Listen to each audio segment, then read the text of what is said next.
Gabriela, Víctor, Marina, Alejandro y Alejandra, Andrés, mi nombre. Es la 10ª edición de la Semana ADN, son 10 películas en total. Estamos bastante felices y bastante contentos porque volvemos a la presencialidad.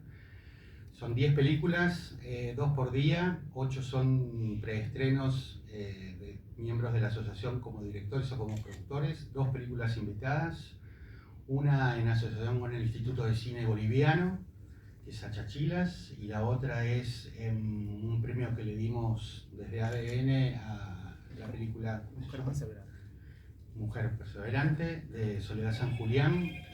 Fue un premio de cine de las alturas.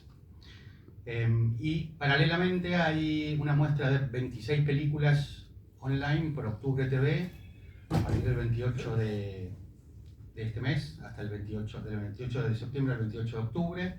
26 películas que son representativas de los últimos 10 años, de estos 10 años que hemos realizado la Semana ADN.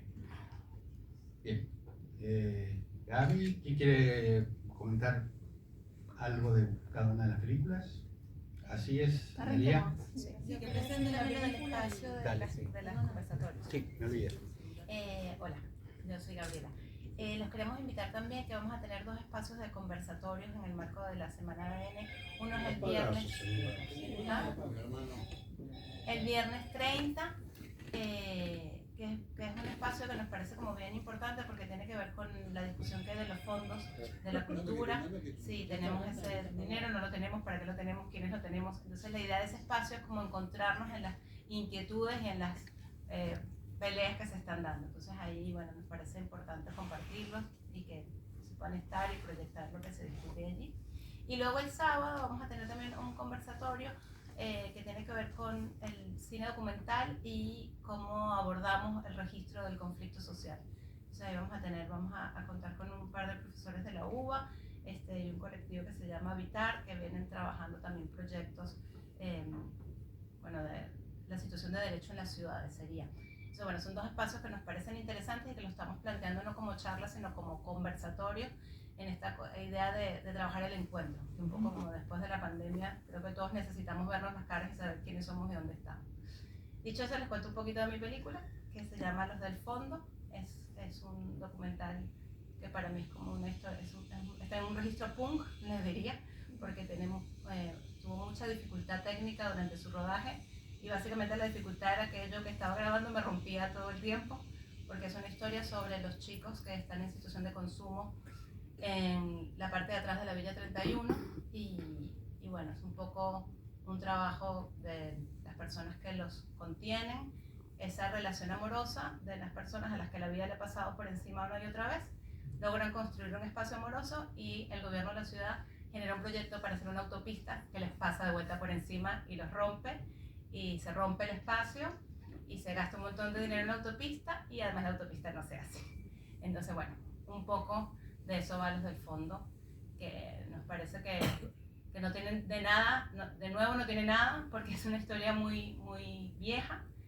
Lo que tiene de importante, nos parece a nosotros, es decir que las cosas porque sean viejas no dejan de pasarnos ni de dolernos. Y entonces es como hacer un llamado a botón. Eso nos pasa y nos duele, y son seres humanos que los seguimos rompiendo. De eso va esa historia que les invito a sufrir la serie. Bueno, me paso con Víctor. Hola, ¿cómo les va? Mi nombre es Víctor Cruz. Mi película se llama Después de Catán. Es un mediometraje, 40 minutos dura. Estuvo en el último Bafisi y tiene un poco el origen en... yo vengo trabajando hace bastante tiempo en la temática ambiental y tengo especial relación con la gente de González Catán, que tienen el basurero, el depósito del SEANSE, donde se entierran los residuos se enterraban los residuos de la ciudad de Buenos Aires y se siguen enterrando los residuos de grandes sectores de la provincia de Buenos Aires. Yo vengo trabajando con ellos hace como 10 años, que conozco la historia de ellos, y bueno, quería hacer un documental sobre lo que les pasa. Hay casos de enfermedades muy graves que tienen que ver con la contaminación que produce la basura en la tierra, en el agua, en el aire. Hay casos de enfermedades como el cáncer, leucemia, mal de Hodgkin, lupus, todo muy terrible, muy fuerte, ¿no? Además de enfermedades respiratorias. Y en transcurso de intentar hacer este documental yo me encontraba como con una imposibilidad de que no podía terminarlo, era como que lo quería hacer pero no lo podía hacer, como que algo que me impedía llevarlo a cabo, como nunca me había pasado con otros trabajos, y un poco a lo que fue mutando el documental fue a tratar de entender qué me pasaba a mí en relación con esa película, con lo que le pasaba a esta gente, con esta idea de la basura y sobre todo con algo que le pasaba a muchos de los referentes del movimiento que lucha por el cierre del basural, que tenía que ver con que ellos sentían que las historias que contaban o la forma en que ellos contaban lo que les pasaba no servía de nada, ¿no? Que nadie los escuchaba y que a veces hasta sentían que estaban construyendo una otra persona, que era esa persona pública que contaba lo que sucedía, pero que eso no llegaba a ningún lado. Y de algún modo eso se fue conectando con parte de mi historia personal con el cine y con lo que significa hacer documentales y por qué uno hace documentales y para qué y qué sentido tiene eso, ¿no? Entonces terminó siendo una reflexión en torno a eso y relacionando de algún modo el cine que hago con la basura y con lo que no le importa a nadie.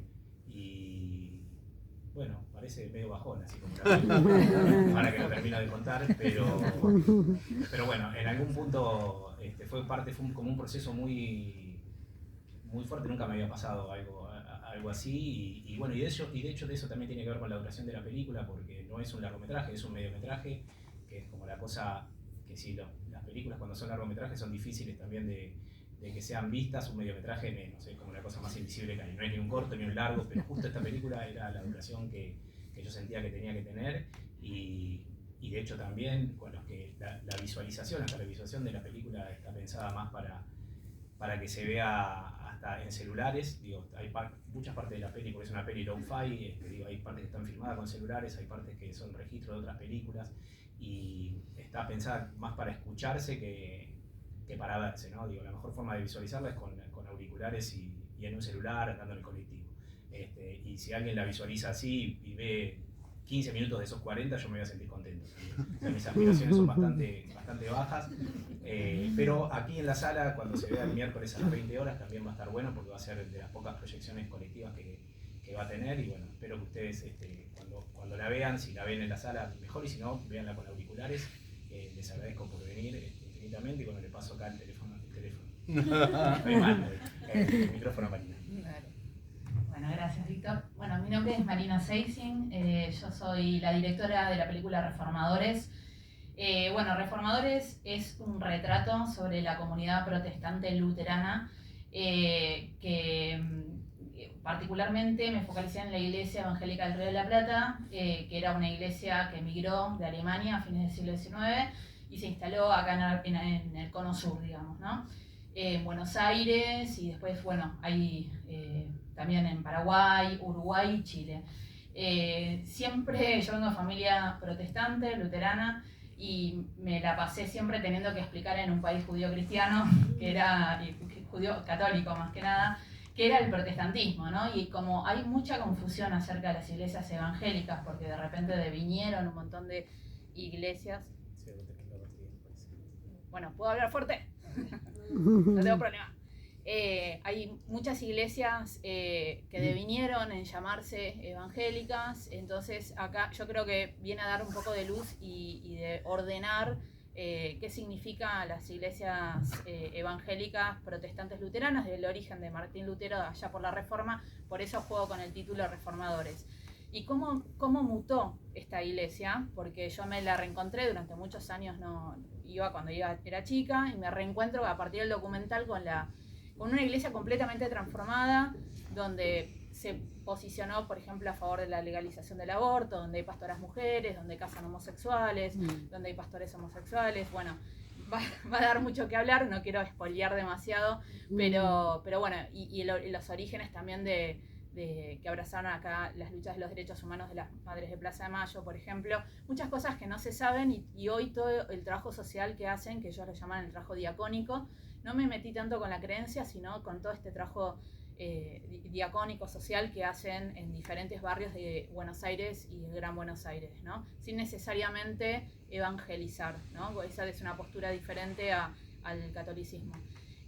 Así que bueno, me da mucha curiosidad qué puede pasar con la película, estoy así como muy expectante. Tiene un abordaje bastante formal, se hizo en medio de la pandemia, iba con barbijo, poca gente a la iglesia, era bien complejo.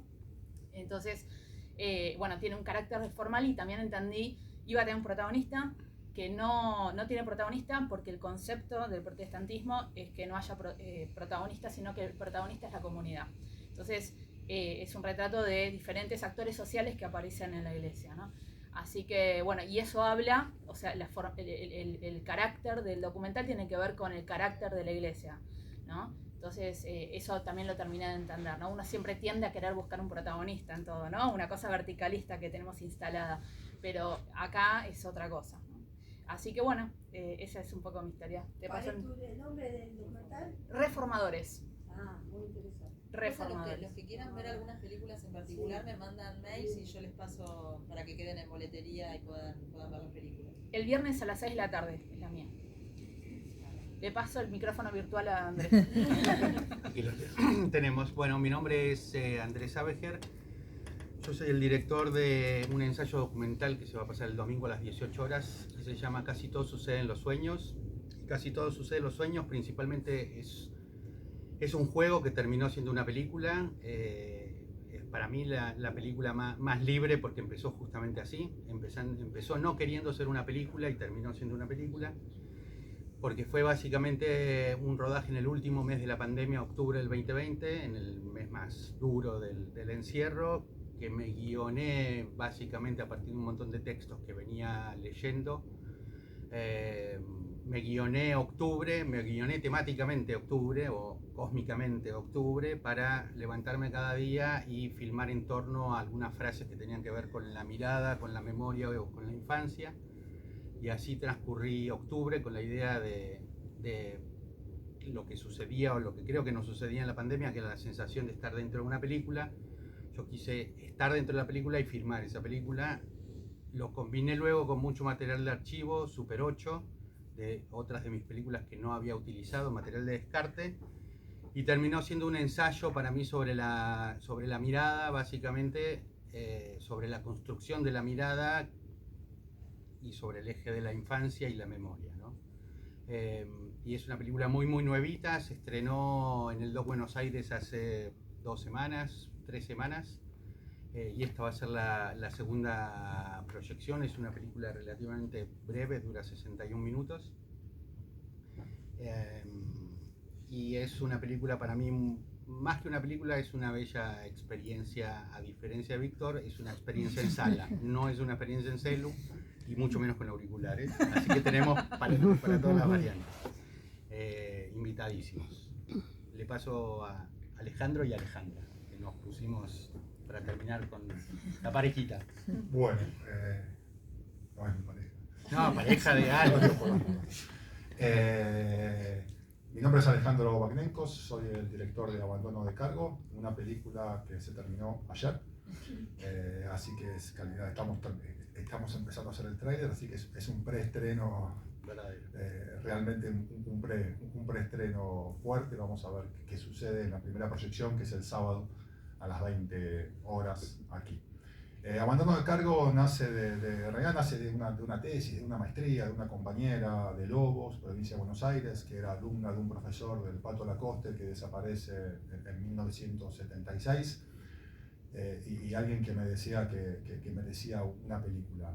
En principio esto hace ya muchos años, pasaron 2 películas en el medio mientras pensaba desde dónde abordar esta película, el por qué hacer una película con un profe desaparecido. Tenía una serie de condimentos interesantes, y uno de ellos era que, más allá de que era uno de los tantos desaparecidos aquí en la Argentina, era un profesor de literatura, de una familia, digo, los Lacoste, que era una familia, digo, de las denominadas, digamos, bien de Lobos, con un hijo que va a estudiar a Filosofía y Letras, que se dedica a enseñar de otra forma, y sobre todo que esa desaparición tenía que ver con la delación, civil por parte de la comunidad de Lobos, de la Escuela Nacional de Lobos. Hay un grupo de padres y de madres y algunos docentes que se juntan y delatan al profesor Pato Lacoste por la forma de enseñar. En principio no había demasiados documentos acerca de esa delación, eran como esos mitos, digamos, esos mitos o esas cuestiones que suceden en los pueblos pequeños, hasta que en el 2016, 2017 hay una profe, hoy inspectora de artística, que llega de Chascomús, que llega a Lobos, que le cuentan la historia y que se pone a investigar y se pone a buscar. Y en el momento que se pone a buscar, se da cuenta, después de 45 años, era ir y abrir un placar que estaba en esa escuela, en la Escuela Nacional de Lobos, y a partir de ahí se devela todo un mundo, que es el que yo intento contar en la película. Así que, bueno, aparecen muchísimos documentos de aquella época, aparecen esas notas, esas delaciones por parte de la sociedad civil, y a partir de ahí entonces decido que ahí sí hay una película y hay una estructura de película que trabaja en el presente, que tiene que ver también con una estructura más, una crónica documental como la llamamos, una estructura quizás también algo de policial, tiene este documental que intenta, 45 años después, indagar en esa sociedad, en el presente, por qué un grupo de padres, un grupo de madres delata a un profesor por sus formas de enseñar. Así que eso es abandono de cargo, tiene que ver, el título del nombre tiene que ver con el sistema, se ocupaba, digamos, en aquel tiempo, era la forma que tenía legal de que ese docente también desaparezca del aula, no solo la desaparición física, digamos, ¿no? Hay un docente que no va más a clase, que poca gente se pregunta, los pibes se preguntan, tenían 14 años, hoy estos pibes tienen 58, 59 años y recuerdan aquel tiempo. Pero digo, la forma de abandono de cargo era la forma que el sistema había encontrado para hacer desaparecer a las personas, a los docentes y también a los alumnos, ¿sí? Horacio Húngaro, de La Noche de los Lápices, digo, los pibes también hacían lo mismo, le tomaban la asistencia, pasaban las 25 faltas, listo, ausente, 25 faltas, desaparecía. Lo mismo hacían con los docentes. Así que esa figura de abandono de cargo, bueno, ha cambiado y se habla de desaparición forzada y otras cosas más que también en algún sentido cuenta la película. Así que de ahí nace la idea de abandono de cargo y los esperamos a todos los que tengan ganas el sábado a las 20 horas. Es una historia particular pero también universal, ¿no? Digo, con esto de marcar, de señalar, de suprimir al otro, algunos temas, ¿no? que aparecen en los últimos tiempos y de los cuales todavía en la Argentina y en el mundo se siguen hablando. Perdón, después podemos charlar un poquito. Sí.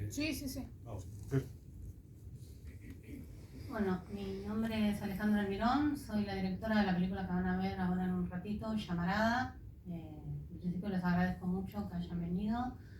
Me pone muy feliz que la película se pase en esta muestra, que quiero mucho, que ya estuve con otras películas. Y Llamarada empezó a festivalear en enero y sigue festivaleando hasta que finalmente se estrene. Estuvo acá en la Argentina, en España, Portugal, México y Noruega. Llamarada es un ensayo documental en primera persona que nació de mis diarios, de los cortes de luz que empecé a tener en el 2013, en aquel verano tórrido, en Almagro. Y a partir de esos diarios sobre los cortes de luz, empieza una larga reflexión, quizás un poco delirante, acerca de nuestra fragilidad en las grandes ciudades, de lo que implica salir de lo automático, donde creemos que todo lo que tenemos lo vamos a tener siempre. Y como tantas películas, quedó atrapada por una distopía real, que fue la pandemia. La película se terminó de editar en pandemia. Así que siento como que hay un momento bastante sincrónico que acompaña al relato, ¿no? Lamentablemente, por muchos sucesos que están sucediendo ahora en el mundo. Así que bueno, espero la disfruten y estaremos acá cuando termine la peli. ¿Alguien quiere hacer alguna pregunta? No, dos cositas. Primero, las películas que se dan en el festival, ¿se pueden ver todas en octubre? No, déjame. No. No. Hay dos muestras. La muestra que es esta 10ª muestra, que es presencial y que solo se puede ver aquí y que no se puede ver online. Y después está lo que sería la muestra histórica de 26 títulos. Que claro, son películas que ya tienen su recorrido, que ha pasado un tiempo de que y que son representativas de lo que fueron estos 10 años de la Semana de ADN. Esa es la que se puede ver gratuita y en Octubre TV. Esto es importante que que quede claro porque puede prestarse a la Y confusión. va a estar Porque un mes aproximadamente. van a estar del 28 de septiembre al 28 de octubre. Un mes en Octubre TV de manera gratuita y lo único que tienen que tener es un usuario de esa plataforma y se pueden ver esas pelis.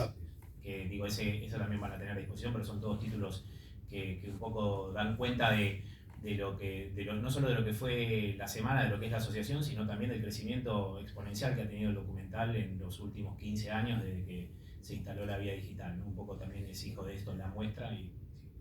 Ya que estás hablando, en tu documental se comenta la única ley que queda del proceso militar es la del SEANSE. Por cómo está encarado el documental, no se habla directamente de eso. Porque pero es interesante. Sí, Con sí, sutiles modificaciones, pero lo trascendente y lo delicado y serio, como vos lo planteaste en tu documental, nadie lo trató. Es que el SEAM se crea durante la dictadura y además es un resultado de una forma de entender el centro y la periferia y cuáles son los lugares que son aptos para aptos o merecedores de esa basura, de ese descarte, de lo que otra zona mucho más rica y opulenta no quiere recibir, ¿no? Digo, esa es una consecuencia, digo, y es una forma de pensar, ¿no? Y todos estos fenómenos que también hay de gentrificación y de zonas de sacrificio, ¿no? Estos lugares donde se pueden hacer cosas que en otros lugares no se pueden hacer, ¿no? Hay cosas que en la ciudad de Buenos Aires no podrían pasar nunca, pero sí pueden pasar en González Catán. Entonces, digo, esto un poco nos ayuda también a visualizar el rol que nosotros tenemos, ¿no? Digo, respecto a eso, lo que vos decís es muy claro y es así. De hecho, todavía vive la persona que creó el SEAMSE, que bueno, no da entrevistas ni acercamientos porque, bueno, no lo hace eso, ¿no? Ojalá que descanse en paz. Bueno, sí, pero bueno, está ahí, pero sí es una ley de la dictadura. Pero respecto, digo, volviendo de la semana, creo que esa era la información concreta para que no se provoque confusiones, ¿no? Nosotros tratamos también de eso, de dejarlo en claro, y queríamos celebrar de algún modo que han pasado estos 10 años y que en este tiempo donde además, una nota que queremos hacer, digo, es en este tiempo donde está tan frágil la posibilidad de seguir haciendo cine porque están por caducar las asignaciones específicas de las que se nutre el Fondo de Fomento Cinematográfico. Nosotros queremos dejar en claro que muchas de estas pelis, las que se hicieron en esta edición, las que se hicieron a lo largo de los últimos 10 años y las que se vienen haciendo desde 1994, desde que la ley de cine tiene esta forma y de que hay autarquía en el Inca, no se van a poder seguir haciendo si los senadores no votan la ley para darle 50 años más de asignación específica de estos impuestos, ¿no? Eso para nosotros es importantísimo también poder destacarlo porque una de las pocas políticas de Estado que tiene Argentina es la política cinematográfica y eso es algo que tiene que continuar por nuestra soberanía audiovisual, por nuestra identidad y porque nos merecemos poder darnos nuestras propias imágenes. Y sin ni hablar tampoco de la fuente de trabajo que se genera alrededor de todo esto que hacemos todos los que hacemos cine, desde las películas más grandes hasta las películas más pequeñas. Eso nada más para aclararlo porque para nosotros es muy muy importante. ¿Qué es lo que los impulsa a todos? ¿Qué es lo que los impulsa a hacer documentales que es mucho más difícil que se estrenen y que tengan difusión que quizás las películas de ficción o tradicionales, ¿no?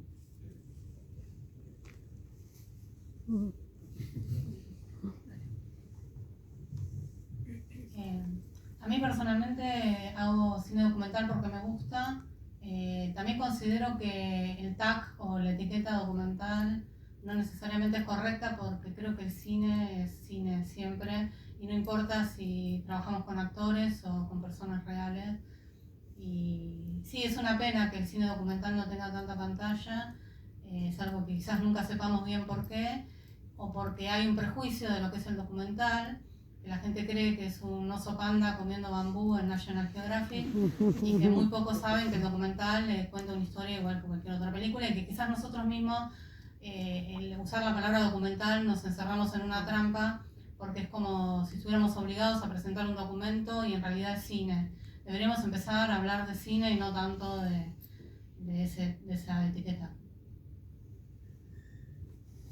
Sí, a mí me conmueve hacer documentales utilizando aún el término, porque básicamente es, lo que hemos hablado muchas veces con Víctor, es un encuentro con un otro, ¿no? Siempre es el producto de una energía con un otro que no está puesta ahí porque le pagamos un salario. Esa es la diferencia con la ficción. O sea, trabajamos con un otro que es verídico y lo que sucede ahí es el cruce de nuestra energía que mira con la energía del otro, que es el mirado, y producto de quien mira y quien es mirado nace una película, ¿no? Y eso que no está bajo control, como sí lo está en la ficción, para mí es lo más fascinante del género que nosotros abordamos y que nos da aparte un nivel de libertad y un nivel de juego que no tiene la ficción. Digo, creo que todos los que trabajamos con el cine de lo real podemos decir que este tipo de cine ha experimentado y ha probado y ha jugado con los límites inclusive mucho más que el cine de ficción en los últimos 15 o 20 años, sin lugar a dudas. Y eso es parte de lo que a mí y creo que a muchos nos atrae, ¿no? Sí, a mí me pasa que muchas cosas con el documental que me fascina y lo amo, que es acercarme al registro de lo real, digamos. Me encanta la ficción también y de hecho a veces juego medio en el límite, ¿no? Entre documental y lo que entendemos como ficción. De todas maneras, me parece que acercarse, digo, si nosotros no contamos nuestras propias historias y la dejáramos, y tomo algo de que dijo Víctor, en manos de los norteamericanos que cuentan nuestras propias historias, ¿cómo las contarían? Con un nivel digamos, de irrealidad totalmente alejado, ¿no? Porque son extranjeros, que no conocen nuestra cultura, no se meten en González Catán, en la 31, en el mundo del protestantismo acá en Latinoamérica, digamos. Si nosotros no nos acercáramos a contar nuestras propias historias, las contarían otros. Desde lo real y acercando, y no un cine de espectáculo. La ficción tiende a buscar el cine de espectáculo. Lo habrán visto, van a ver la diferencia entre la serie El Reino y mi documental, muy diferente. Son dos maneras muy diferentes de abordar la cuestión religiosa, ¿no? Y me parece que te da más herramientas, y tomo algo de Andrés, para poder contar un poco más ampliamente, digamos, los contextos en los que se dan las cosas. A veces la ficción tiene un cuentito y no te incluye todo el contexto de dónde y por qué y por qué se hizo ese recorte. Entonces, en ese sentido, me parece que el documental y la manera de filmar, y lo digo también como mujer, a mí la vida digital me facilitó muchísimo poder entrar al universo del cine, porque no te pedía antecedentes, tener que pasar por una casa productora y demás. Entonces, nosotras somos nuestras propias productoras y eso yo trato de tener siempre equipo femenino, 50% por lo menos, para poder filmar con equidad y con perspectiva de género en todo lo que hago. Y creo que la vida digital, en ese sentido, nos ayudó muchísimo a las mujeres, ¿no? Y el documental te permite, con un pequeño equipo, poder acercarte a universos que de otra manera necesitas un equipo de 30, 50 personas y es mucho más caro, ¿no? Y no deja porque son más chicos los presupuestos, de tener valor, ¿no? Esa es mi mirada. Bueno, yo quiero sumar un poco como al espíritu colectivo en esto de la importancia de los fondos y de los estados destinándole dinero a la identidad. Y siempre el tercer mundo o América Latina tiene este estigma de que hay una gente en el BID o en el Fondo Monetario, o en Europa hay unos países que sí están en la vanguardia, la tienen clarísima y se supone que nosotros tenemos que copiar esas políticas. Pero cuando llega el tema de la cultura es interesantísimo porque nunca se piensa cuál es el manejo que hace Francia, Alemania, Bélgica de los fondos y del cuidado para su cultura. Ahí ya no nos interesa tanto lo que dice el primer mundo. Entonces, está claro que las potencias y que los países que quieren regir las economías del mundo están claros que sus pueblos tienen que conocerse y tienen que tener una identidad propia. Por eso defienden a capa y espada su cuota de recursos para garantizar su identidad y su producción cultural. En ese sentido, a nosotros nos parece fundamental pararnos y defender nuestras cuotas, de tener nuestras imágenes y nuestras historias. Y en ese sentido, a mí en lo personal, lo que me pasa con el documental es que a mí el cine que me interesa es el cine social. Y cuando uno hace una película sobre la realidad, a veces si la haces desde la ficción, es muy difícil que sea verosímil, porque las cosas que pasan, esto de que la realidad supera la ficción, no es mentira. Entonces hay personajes que si uno los tiene en un documental, si los pones en una ficción, dirían, no, pero nadie puede ser tan malo. No, pero es que no se puede ser tan no, es una cosa así, jamás nadie la pensaría. Entonces, claro, es como hay unas historias que la ficción no la aguanta, que solo las aguanta el documental porque es como si esto que no podemos entender que pasa, esto que no podemos creer que los seres humanos hagamos, o esto que no podemos creer que los seres humanos construyan, porque también nos encontramos con estas historias tienen personajes. En la Villa 31 hay un montón de señoras inmigrantes paraguayas que no tienen trabajo y que cocinan para los otros chicos de su propia comida, o sea que son de una bondad y de una luz que si uno la pone en una ficción también dice, ay, pero qué exagerada, nadie es tan buena así. No sé, digamos, hay una posibilidad que tiene el documental que es muy poderosa y no es de gratis también, que por eso tenemos tan pocos espacios, porque vernos, conocernos, entendernos, nuestras posibilidades, nuestros demonios, es complicado. Entonces creemos que es importante hacerlo.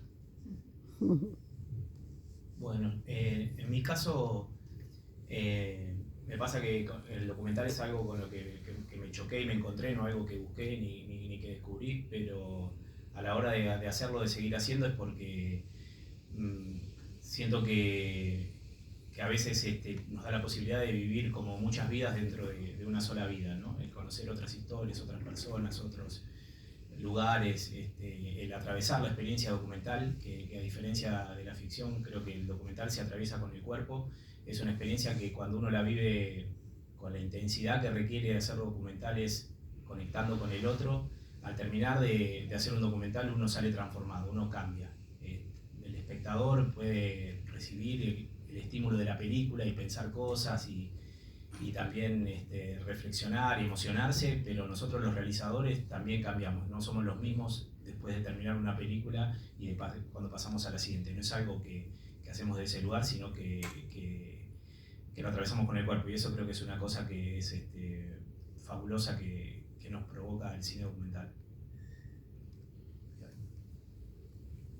Una pregunta más. Sí, la última, porque bueno, ya podríamos de ir cargo, abandono de cargo. En tu documental, ¿llegaste a conectarte con vecinos que participaron de esa supuesta denuncia al profesor? Sí. Bien. Gracias. Decí el día, repetir el día de la proyección. Es el sábado a las 20 horas. Sábado, no Perdón. No. El sábado 1 de octubre a las 20 horas. Ahí se devela el misterio. Una cosita importante es, cada una de las pelis tiene solo una proyección. O sea, ese día no se repite presencialmente. Eso es importante para que quieren ver en sala. Sí, y vamos a estar presentes en la sala. Bueno, gracias. Muchas gracias. Muchas gracias.